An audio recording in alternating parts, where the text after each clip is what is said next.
Hi, എല്ലാവർക്കും നമസ്കാരം. ഞാനിപ്പോൾ ചെന്നൈയിലാണുള്ളത്. അപ്പോൾ ഇന്നത്തെ ലൈവ് ഇപ്പോൾ എല്ലാവരും കണ്ടുകൊണ്ടിരിക്കുകയായിരിക്കും. അപ്പോൾ ലൈവ് കണ്ടുകൊണ്ടിരിക്കുമ്പോൾ ഞാൻ അർജുൻ്റെ ഒരു വിഷയം പറയുന്നുണ്ട്. അതായത് അവിടെയുള്ള വേറൊരു കണ്ടസ്റ്റന്റ് രാത്രി നേരം വൈകി ഉറങ്ങുന്നത് ആ കണ്ടസ്റ്റന്റിന്റെ മാതാവിന് ഇഷ്ടമല്ലായിരുന്നു. അപ്പോൾ ആ മാതാവ് അത് നേരത്തെ കിടന്നുറങ്ങാൻ വേണ്ടി പറഞ്ഞിട്ടുണ്ടായിരുന്നു. അപ്പോൾ ആ മാതാവ് പോകുന്ന സമയത്ത് എൻ്റെ അടുത്ത് നോക്കിക്കോളണമെന്ന് പറഞ്ഞിട്ടാണ് പോയത്. അപ്പം ഞാൻ ആ കുട്ടിയുടെ അടുത്ത് അത് പറഞ്ഞിട്ടുണ്ടായിരുന്നു, നേരത്തെ ഉറങ്ങണം. അപ്പൊ നേരത്തെ ഉറങ്ങാൻ എന്താ ചെയ്യേണ്ടതെന്ന് ചോദിച്ചപ്പോൾ ഞാൻ പറഞ്ഞു, അവിടെ വേറെ നമുക്ക് ഓപ്ഷൻ ഇല്ല നേരത്തെ ഉറങ്ങാൻ വേണ്ടി. ഞാൻ പറഞ്ഞു, പാല് കുടിച്ചു കഴിഞ്ഞാൽ ഉറങ്ങാൻ പറ്റും. ഇതാണ് നടന്നത്. അപ്പൊ ഇത് അവിടെയുള്ള അർജുൻ എന്ന് പറഞ്ഞ കണ്ടസ്റ്റന്റ് ഇന്നലെ എൻ്റെ അടുത്ത് ചോദിച്ചു. അതായത് ഞാനും സുരേഷ് ഏട്ടനും കൂടെ സംസാരിച്ചുകൊണ്ട് നിൽക്കുന്ന സമയത്ത് അർജുൻ അങ്ങോട്ട് വരികയും പാല് കുടിച്ച നേരത്തെ ഉറങ്ങും എന്നുള്ള കാര്യം എൻ്റെ അടുത്ത് പറയുകയും ചെയ്തു. 2-3 തവണ പറഞ്ഞപ്പോൾ എനിക്കത് എന്നെ കുത്തി പറയുന്നത് പോലെ തോന്നി. അപ്പൊ തന്നെ ഞാൻ അവൻ്റെ അടുത്ത് പറയുകയും ചെയ്തു, അമ്മയാണ് ലോകത്തിലെ ഏറ്റവും വലിയ പോരാളിയെന്ന്. എന്നിട്ട് ഞാൻ പറഞ്ഞു കൊടുക്കുകയും ചെയ്തു, എനിക്ക് വേറെ അറിയില്ല, ഒരാൾക്ക് ഉറക്കം വരുന്നില്ല എന്ന് പറഞ്ഞു കഴിഞ്ഞാൽ എനിക്ക് അവിടെയുള്ള എന്തെങ്കിലും ഇൻഗ്രീഡിയൻസ് വെച്ചിട്ട് ഉറക്കം വരാനുള്ള കാര്യമേ പറഞ്ഞു കൊടുക്കാൻ അറിയുള്ളൂ. എനിക്ക് അതിൽ പരം ബുദ്ധിയൊന്നുമില്ല. അപ്പൊ ഞാൻ അതുകൊണ്ട് തന്നെയാണ് പാല് കുടിക്കാൻ പറഞ്ഞത്. അപ്പൊ അതിന് എന്റെ അടുത്ത് വന്നിട്ട് ഡയലോഗ് അടിക്കേണ്ട ആവശ്യമില്ല. പിന്നെ അർജുനാണ് എന്നെ ബാക്ക് സ്റ്റാബ് ചെയ്തത്. ഞാൻ പുറത്തിറങ്ങിയതിന് ശേഷമാണ് അറിഞ്ഞത് എന്നെ ഏറ്റവും കൂടുതൽ നോമിനേഷനിൽ ഇട്ടത് അർജുനായിരുന്നു എന്ന്. അങ്ങനെ അർജുൻ ചെയ്യുന്നത് എനിക്കറിയില്ലായിരുന്നു. എനിക്ക് നോമിനേഷനിൽ വരുന്നതും ഒരിക്കലും ഞാൻ പേടിച്ചിട്ടില്ല, എവിക്ട് ആവുന്നതും ഞാൻ ഒരിക്കലും പേടിച്ച ആളല്ല എന്ന് ബിഗ് ബോസ് കണ്ട എല്ലാവർക്കും അറിയാം.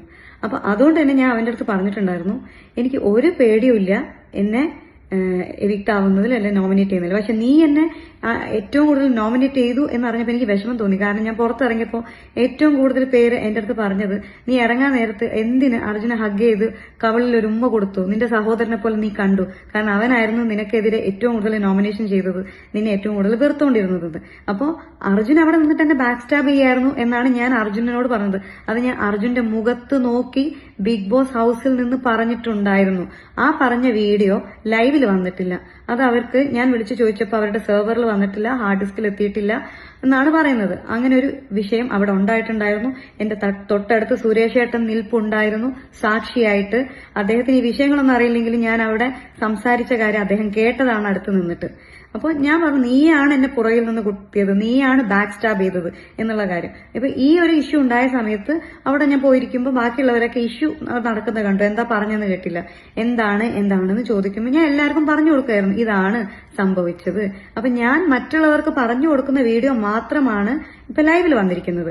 അപ്പൊ അത് കണ്ടിട്ട് ആളുകൾ തെറ്റിദ്ധരിക്കേണ്ട, ഞാനത് അർജുനോട് പറയാതെ മറ്റുള്ളവരോട് പറഞ്ഞുകൊണ്ടിരിക്കുകയാണെന്ന്. അപ്പോ ചില കണ്ടസ്റ്റന്റ്സിന്റെ PR ടീമുകൾ വന്നിട്ട് എനിക്ക് കുറെ പേരുകൾ വന്നിട്ടുണ്ടല്ലോ, അണലിസിബ, ബെഡ്സിബ, ഇങ്ങനെയുള്ള കുറെ പേരുകൾ വന്നിട്ടുണ്ട്. എനിക്ക് ഒരു കുഴപ്പമില്ല, ഇതെല്ലാം PR അറ്റാക്ക് ആണെന്ന് തിരിച്ചറിയാനുള്ള വിവരം എനിക്കുണ്ട്. പക്ഷെ ഇത് രൂക്ഷമായി കൊണ്ടിരിക്കുകയാണ് ഇപ്പോ. അപ്പൊ അതുകൊണ്ട് ഇപ്പൊ ഈ ഒരു കേസ് ഞാൻ അർജുന്റെ മുഖത്ത് നോക്കി സംസാരിച്ചില്ല, ഞാൻ പരദൂഷണം പറയുന്നു എന്നുള്ള രീതിയിൽ പറഞ്ഞ് വിഷം എന്നുള്ള രീതിയിൽ പലരും പറയുന്നതും കമന്റും ഞാൻ കണ്ടുകൊണ്ടിരിക്കുകയാണ്. അതുകൊണ്ട് മാത്രമാണ് ഞാനിപ്പോ ഈ ഒരു വീഡിയോ ചെയ്തത്. നിങ്ങളായിട്ടാണ് എന്നെ കൊണ്ട് ഈ വീഡിയോ ചെയ്യിപ്പിച്ചത്. അതായത് എന്നെ ഒരു കാരണവുമില്ലാതെ ഡീഗ്രേഡ് ചെയ്തുകൊണ്ടിരിക്കുന്നത് കൊണ്ട് മാത്രമാണ് ഞാൻ ഈ ഒരു വീഡിയോ ചെയ്തത്. ഇന്നലെ അർജുനാണെന്നുണ്ടെങ്കിലും എന്നെ ചൊറിഞ്ഞ് എന്നെ കൊണ്ട് പറയിപ്പിച്ചതാണ്. ഞാൻ അവിടെ മര്യാദയ്ക്ക് പോയി മര്യാദയ്ക്ക് തിരിച്ചു വന്ന ആളാണ് ഞാൻ. മെഞ്ഞാന്നത്തെ ദിവസങ്ങൾ കണ്ടിട്ടുണ്ടാവുമല്ലോ. അപ്പൊ തലേ ദിവസം ഞാൻ നിന്നിട്ട് ഞാൻ എന്തെങ്കിലും പറഞ്ഞു, ഞാൻ പിറ്റേന്നും അതുപോലെ നിന്ന് തിരിച്ചു വരാൻ വേണ്ടി തന്നെ നിന്നത്. പക്ഷെ അവനായിട്ട് എന്നെ ഇൻസൾട്ട് ചെയ്യാൻ നോക്കിയത് കൊണ്ടാണ് നടന്ന സംഭവം. ഞാൻ അവന്റെ മുഖത്ത് നോക്കി തന്നെ പറഞ്ഞത്.